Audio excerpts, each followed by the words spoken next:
சுய புத்தி இருக்கணும்.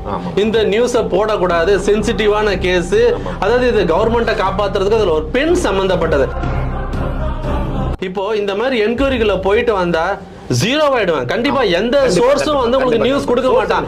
அவன் பயப்படுவான். நம்ம ஏதோ ஒரு விஷயம் சொல்லிருப்போம். மீடியா போலீஸ்காரங்க எத்தனை கேஸ்ல வந்து போலீஸ் வந்து அந்த செய்தி வரணும்னு சொல்லி அவங்களே லீக் பண்ணிடுவாங்க. 2018ல வந்து இந்த கேஸ் வந்து அந்த ஞானசேகரன் மேல நடந்திருக்கு.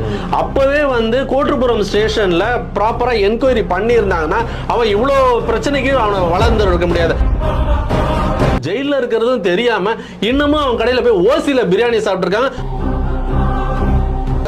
அவங்க கேட்கறதுக்கும் உரிமை கிடையாது. நம்ம சொல்றோம்னா அவசியம். சோர்ஸ் வந்து எடிட்டருக்கு மட்டும் தான் சொல்லணும். ஆமா, எடிட்டருக்கு மட்டும் தான் சொல்லணும். அந்த ஐஏஎஸ் கிட்ட பேசணும், இந்த ஐபிஎஸ் கிட்ட பேசணும்ன்றது கேட்கறது வந்து அது தவறு. அது இல்லாம